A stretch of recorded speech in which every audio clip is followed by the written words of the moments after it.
Welcome to another exciting episode of Doug's Electronic Repair Bench.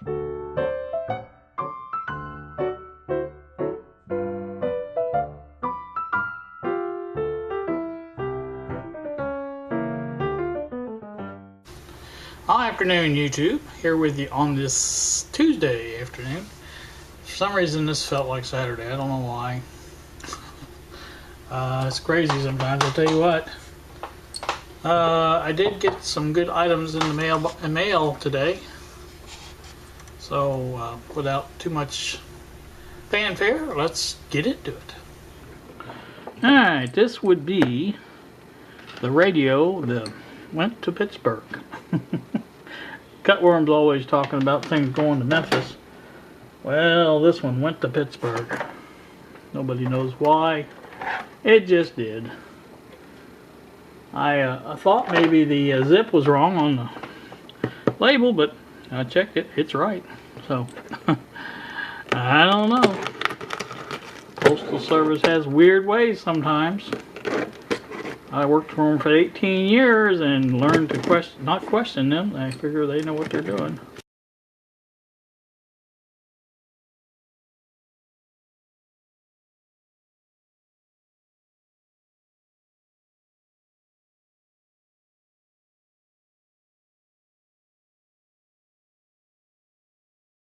Balloons. Okay, well, that's a new one. I don't know if I've ever seen balloons used.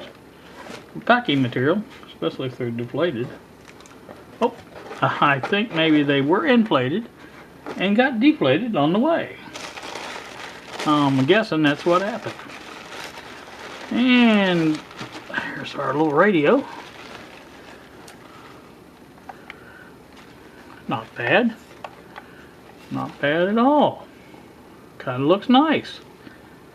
Huh. I think there's supposed to be a power adapter in here somewhere. Hope there is, anyway.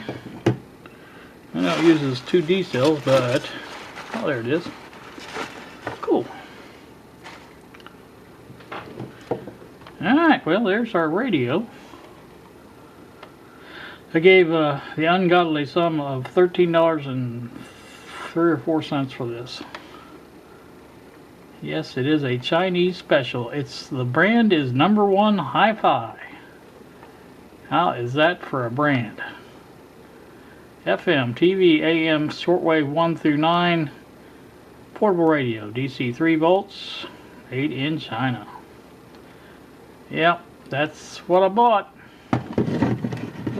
Well, no time like the present. Let's plug a little booger in and see what the heck it does. Do. I see a band. Oh, there it is.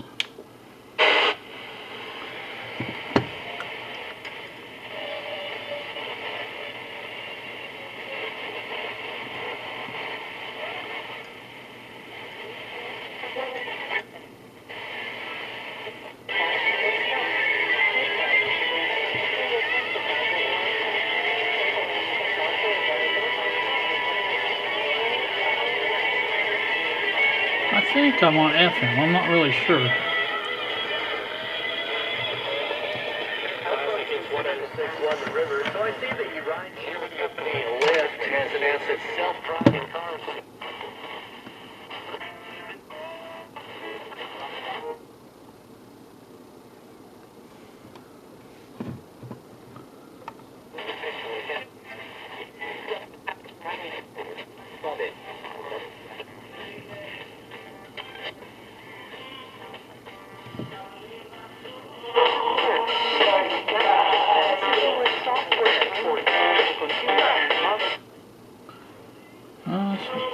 Definitely works. Out of debt and stress and into a life of saving and giving. We have classes starting all from a phone. Plus, users have time to attend one of our 9.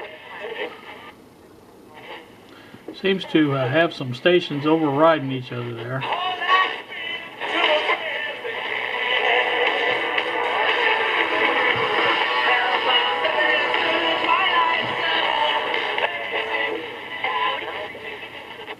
Yeah, the Strong station seemed to kind of take over.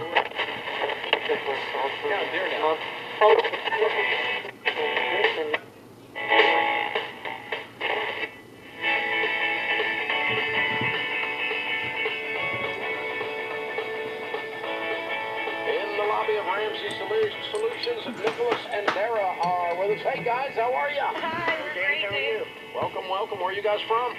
We're from Mamaroneck, New York, in Westchester, just outside.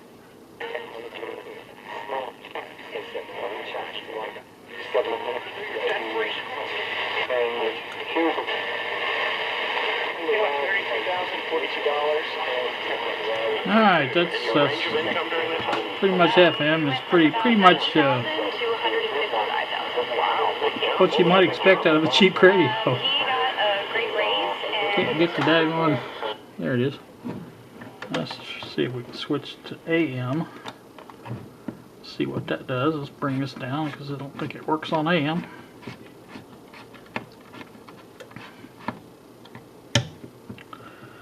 Do-do-do.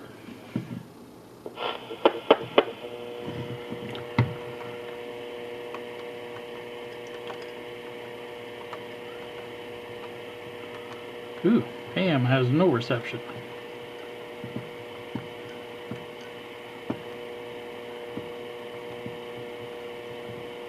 Figure in a few months ago for $16,000. Oh, that was the big dog. Yeah. That was during baby set. Well, I called in September. That's basically the same because station I was getting on and I AM. was like, They have AM and FM presence. His car, which we do. It's a local And station. just to put it lightly, you rip me. And it did not go over well, and I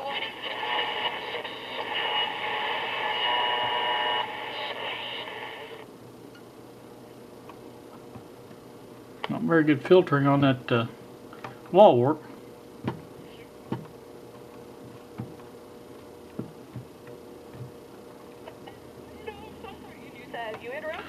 Alright, let's try the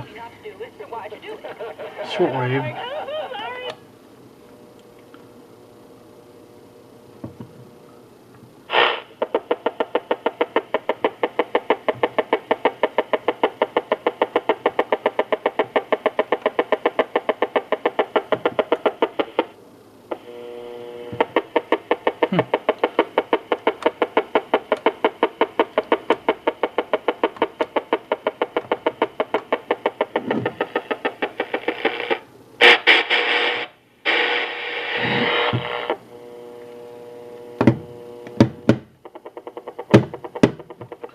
Say something's loose. Just a guess.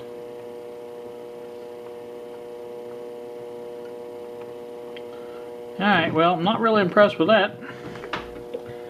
So, I think we will save that for a later date. Probably take it apart and look on the inside of it. Again, it's a Chinese, it did pick up fairly well on FM, but you know, it's a Chinese radio. I'm not really expecting a lot out of it. I don't think this is the proper AC adapter for it. I'm pretty sure it's a phone, probably a phone charger or something. So, because the filtering inside is not very good at all. So let's wrap this back up and proceed to our next little item, which is, I do believe, and I don't know for sure, but I think, well, I've done lost it. There it is. I think this is their second breadboard that I ordered with the jumpers, additional jumpers. Pretty sure that's what this is. I can't be totally sure, but I can be pretty sure.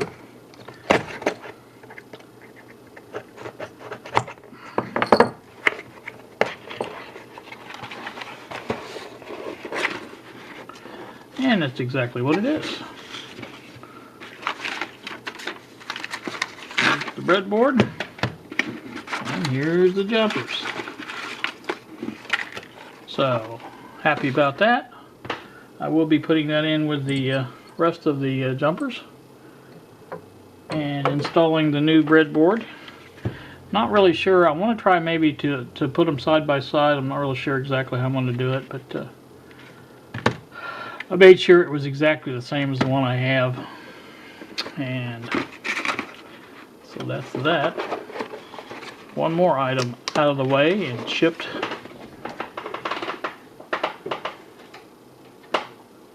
Alright.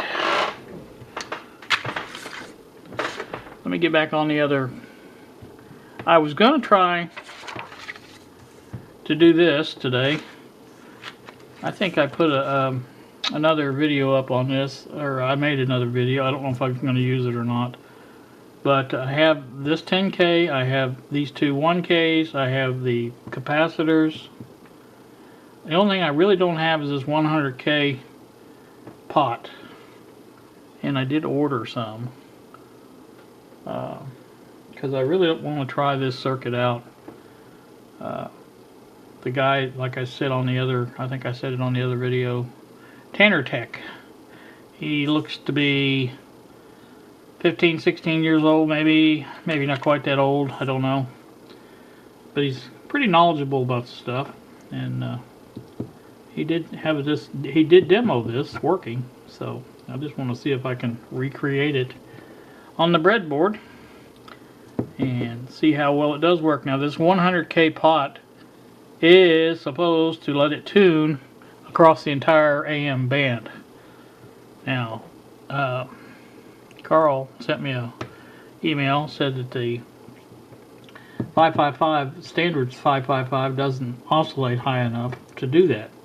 Now, according to everything I've seen and read on circuits and things like that, you know, he says that the CMOS version, the 7-555 version, is needed for that. So I haven't seen any confirmation of that. I mean, the only thing I can do is try it and see. Now, this circuit, I don't know if you're even seeing it, but if you are, here's your input for your audio input right here. These two 10, I think that's microfarad. I'm not really sure. I think they're supposed to be electrolytic. But the only thing I can tell you is this line here is negative, so that would have to be the negative on that one. And I can only assume that the two positives would tie together there. I don't know, but you know. This is a 1 nanofarad or a 0.01, I think, microfarad. I think it's those. Maybe it's 0.001. Maybe that's it. Anyway, I made me a chart, by the way. Let me see if I can get that. I think you can see that.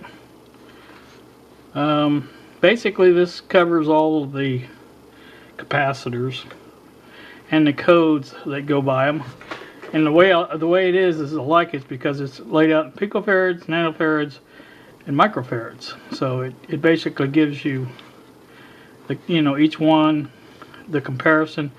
Like a 470 picofarad is the 0.47 nanofarad and the 0.00047 microfarad, and it's coded 471. So that's pretty easy to have. I'll cut it here and tape it up somewhere.